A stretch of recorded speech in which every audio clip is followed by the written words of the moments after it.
Hi Bedans! Ako si Iman. At ako naman si Kara. Ngayon, pag-uusapan natin ang mga dapat tandaan at gawin kapag may sunog at lindol.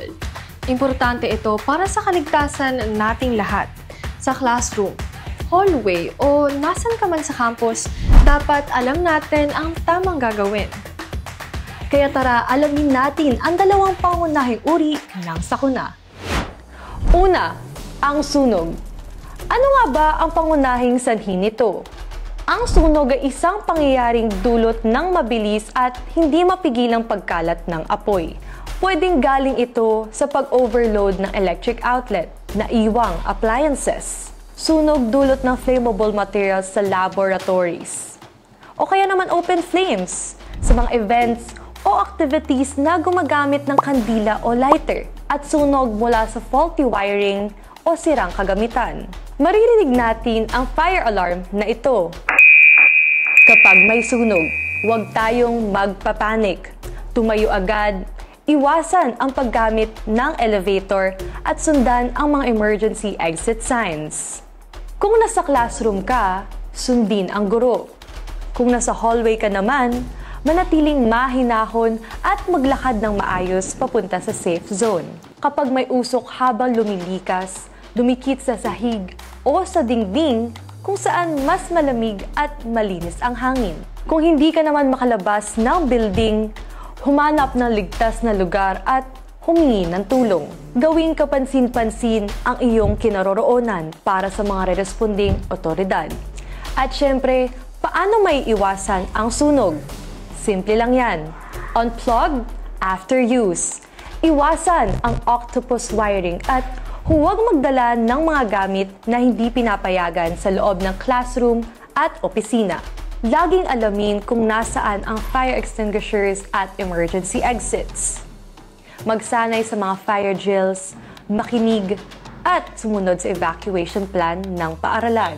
Iwasan magpanik at manatiling kalmado lamang dahil ang sunog ay isang seryosong panganib na hindi natin pwedeng baliwalain. Recap lang Bedans ha, ang paghahanda ay nagbibigay sa atin ng proteksyon. Siguraduhin na meron tayong plano at alam ang hakbang kung sakaling magkasunog. Ngayon naman, pag-usapan natin ang ikalawang kategorya, ang lindol.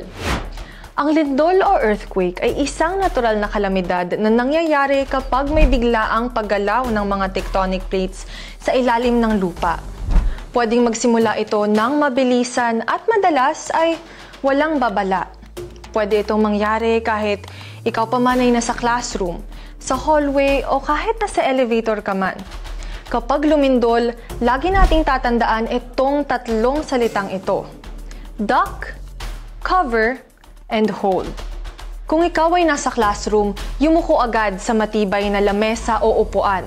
Takpan ng ulo at leeg gamit ng inyong braso at kumapit ng maigi sa lamesa. Panatilihing kalmado. Iwasan ng mga pagsigaw o pagtakbo habang lumilindol. Iwasan ng mga salamin, mga cabinet at mabibigat na bagay na pwedeng bumagsak. Bago kayo lumabas ng inyong mga silid-aralan ay may maririnig kayong dalawang earthquake alarms. Ang una. Ang pangalawa, huwag kayong basta-basta lumabas o umalis.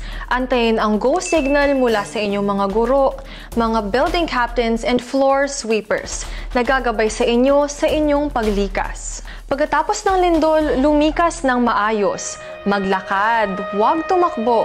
Sumunod sa evacuation plans. Tumungo muna sa inyong mga designated areas at doon kayo bibilangin. Pagkatapos, pumunta agad sa itinakdang convergence zone at bibigyan ng karagdagang instructions. Kung nasa hallway ka, lumayo sa mga bintana o cabinets at mahinahong sundan ang evacuation plan. Kung ikaw naman ay nasa loob ng elevator, huwag magpanik at pindutin agad lahat ng mga floor buttons para sa unang available na floor na pwedeng hintuan.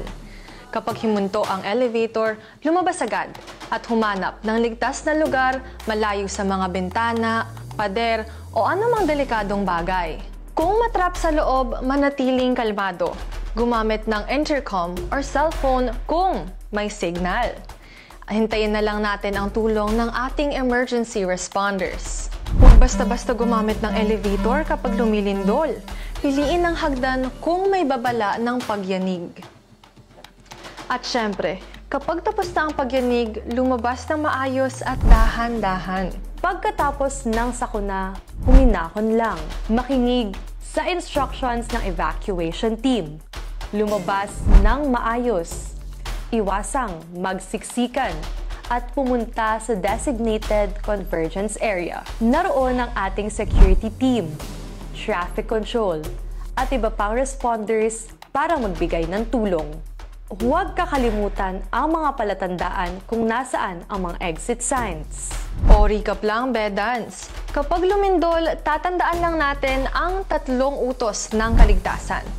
Duck, cover, at hold. Manatiling kalmado, iwas panic, at lumikas kapag ligtas na. Tatandaan rin natin na palaging susundin ang instructions ng ating emergency team. Ang pagiging handa ay simula ng pagiging ligtas. Tandaan, ang pagkakaroon ng kaalaman sa tamang hakbang ay makakatulong sa ating kaligtasan. Huwag magpanik at sundin ang mga instructions ng otoridad. Sa mga ganitong pagkakataon, ang bawat segundo ay napaka-importante. Huwag nating kalimutang maghanda, pakinig at magtulungan. Muli, ako si Iman, nagpapaalala na ang paghahanda ay hindi lamang ating responsibilidad, Kundi isang tiyak na hakbang upang masiguro ang ating kaligtasan. At ako naman si Kara. dito sa San Beda, Alabang, ligtas tayo, Bedans!